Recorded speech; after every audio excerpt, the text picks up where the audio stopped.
Right then, this is a walk around video. This is for a really handsome car. This is a Honda CR-V 2.2 SR diesel automatic, finished in this beautiful passion red pearl, which the videos never do justice to because it is a really rich, lovely colour in the flesh. And one of these colours that looks totally different from daylight, different lights. Fitted with a couple of nice extras. Obviously you can see immediately the side steps there. It also has the door protectors and the urban styler back, so you get these little bits of trim under the front and rear bumpers. They are very subtle, but they work wonderfully on the car. This car's covered 84,000 miles, or 84,500 miles, and as I say, it's in absolutely lovely condition. Lights and lenses, clear, intact, no cracks, no condensation. Bumper on the front, really clean. Likewise, the bonnet of the car looks like a car that's on a third of the mileage. Near side, passenger side, really clean in the panels. Near side, front alloy, really good. I can't see any marks in there at all, and that's the one that takes all of the bashing, of course. On near side, rear alloy, again, completely unmarked. And then around the back of the car, it's a really good angle for the ones fitted with this kit, so you can see the silver trim there. Obviously tow bar fitted to this, which will be handy for someone, no doubt. Back of the car, again, exceptionally clean. And then around to the offside, driver's side of the vehicle. Again, I can't see any obvious indentations in the panel work at all. Offside rear alloy, again, really good. Remaining panels, very clean indeed. And final alloy, absolutely spot on. And it really is a very handsome car, which happens to be in really lovely condition as well. So coming to the back of the car, this is the areas where most CR-Vs are very heavily used. But this one, whilst it has been used, it's been used very relatively gently, because it shows very few marks indeed. So coming to the back now, wide opening rear doors, and you get this lovely half leather interior on the SRs, and the rear seats really look as though they've been given very little use at all. All the footwell areas, absolutely beautiful condition in there. So coming to the front and the passenger side, again, very clean indeed. Passenger seat on the front here, again, hardly looks as though it's been sat on very often at all. Finally, driver's door card, again, very clean. Obviously the one that will show any marks, and there's a minor amount, but nothing that you'd expect, far better than you'd expect for the age and mileage. And driver's seat, again, in really lovely condition, but it's not hiding anything, it's just the way the seatbelt lies. You get a little bit of compressing of the seat on this side where people slide in and out, but that's miles better than most for this age and mileage. So inside the car now, engine's running through this section, so the dashboard can be seen illuminated. Just to quickly show you, owner's manual pack, lock and wheel nut key are both here and present with the car. Dashboard, to all intents and purposes, looks as new. It really is in fabulous condition.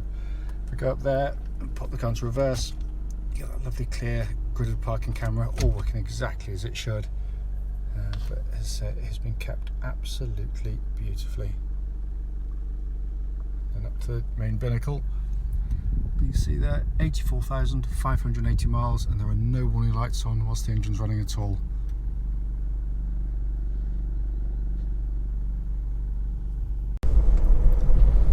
Right then, this is a quick road test video, and this is for Honda CR-V. It's a 2.2 SR automatic, registered FV13EWL.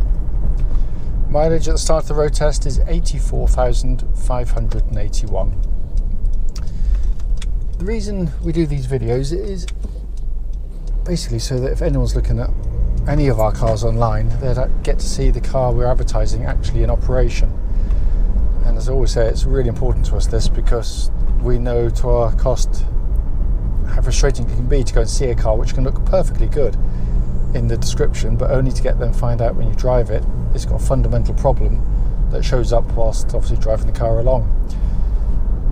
We also do it on these very quiet country roads. These are very close to our premises, and this actually forms part of the road test route anyone would go on. And the obvious reason for that is that we want it to be representative of what you'd feel yourself should you be offered a test drive in the car. So coming to the car itself, as I always do, go through the mechanical bits one by one. Engine starts absolutely instantly, of course, and settles to completely smooth, even idle. There are no warning lights on the dashboard at all relating to the engine or any other part of the car. Temperature gauge I'll do a little bit later in the video. I always try when I can, as with this car, to do them from cold, because obviously issues can show up sometimes when hot or cold, or neither one or the other, you never really know. So that's why we do it. The engines are brilliant, absolutely brilliant. It's a wonderful diesel engine in every single way. It's gutsy, it's pulls like an absolute train, but it's very, very refined in the process. At low speeds, even Honda can't get away from the fact that you could tell it's a diesel, but it's very quickly smooths out into a very, very quiet and very willing companion. It just suits having the automatic, because not all diesels do. Some can be really frustrating the way they interact with each other, and they can be over fussy, but this works wonderfully well together. The engine is, by the way, timing chain driven. There's no cam belts on them, so no big services looming on them. I still don't like the fact that some engines are joined top to bottom by a bit of rubber, but that's by the by. Engine then feeds into the gearbox rather. Wonderful gearbox. I mean, backstory to this one was basically the Honda, when they launched the diesel, they designed it obviously to be with the manual car, and they didn't have an automatic that was capable of sort of taking the sort of extra torque of the diesel engines.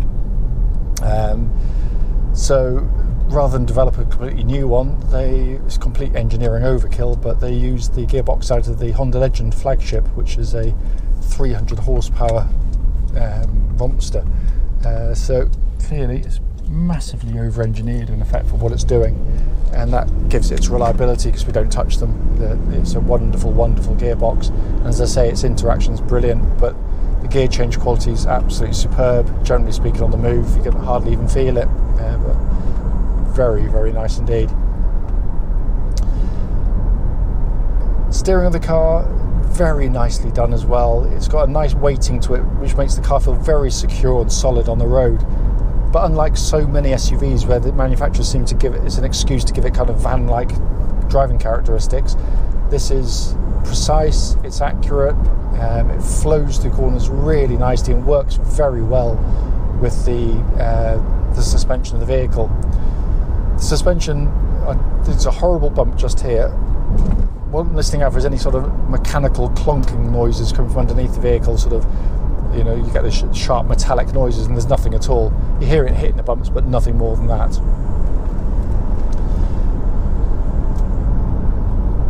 This, again, with the suspension, what it does allow for is it flows through corners really, really nicely. There's not huge amounts of body roll. The car maintains its posture really well. Again, unlike so many taller cars where they kind of seem to lurch through corners, which can be particularly unsettling for rear seat passengers. But this controls it beautifully, but still allows for a very, very comfortable ride.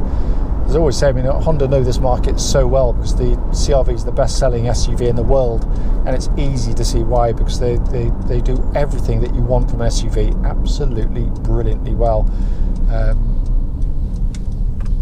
Swing around here at the halfway point.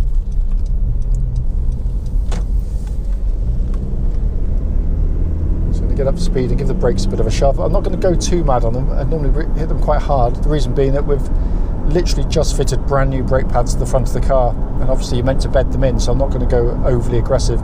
I know they perform well because I tried them before we did the brake pads, and they're very good indeed.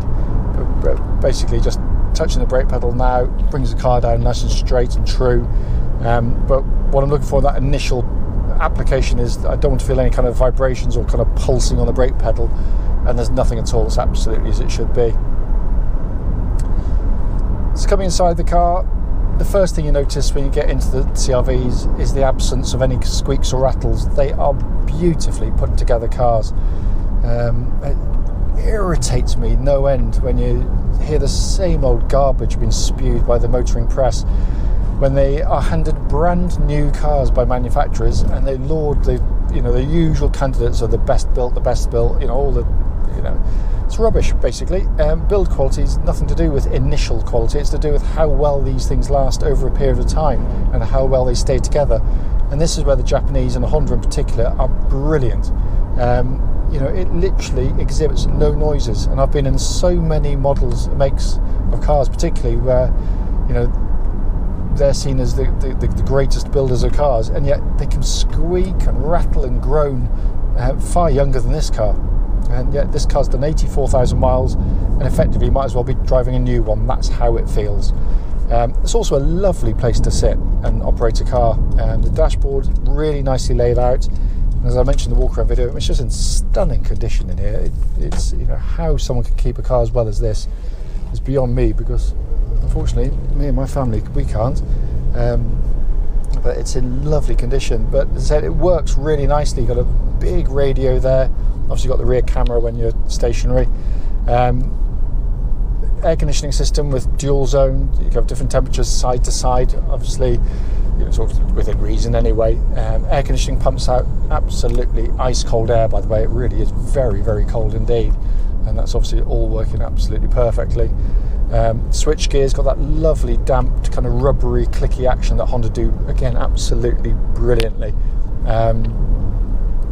It means the switch gear tends to last hundreds of thousands of miles, the life of the car, and still pretty much feel the same every time you press it. Heated seats on the SR, because you've got this lovely half leather interior. Obviously the advantage of that is it still looks lovely in here, but you don't, when you sit in it, you don't get your backside burnt on those really hot days or freezing cold. But you said to back it up, you've got the heaters on there on the cold mornings. Binnacle in front is lovely and simple and easy and legible to read. All the gauges nicely presented. Temperature gauge now running at a third, which is exactly where it's meant to be on a Honda car. Steering wheel is lovely and small in diameter, feels great in hand as well. It feels like new to hold as well, and obviously all the buttons, there's no paint rubbed off at any of them. Really, really impressive how, say, someone's kept this car. This is a four-wheel drive version of the CR-V, although there are no buttons to press, because Honda knew straight away that most people that drove their cars would be driving as I am today in perfectly good conditions where you don't need four-wheel drive operating. Problem with permanent four-wheel drive, of course, is the fact that it is permanently on, and when you don't need it, you're getting through more fuel, you're certainly chewing up your tyres more quickly, and it puts a lot more mechanical stress on the car. Should this need to go into four-wheel drive, it does it for you. So if your front wheels start to slip on snow, ice or mud, instantly brings in the rear wheels seamlessly to give you four-wheel drive, and that gives it its reliability as well, by the way, because 3 decades of selling Honda CR-Vs, or Honda's using this system, we've never so much as put a spanner on it. As I said at the start of the video, the point of it, brief as it might be, is literally just to show the car in operation, but as I said, to feedback on any issues. There are none. It just drives absolutely superbly. As always though, if you've got any questions, don't hesitate, do give us a call.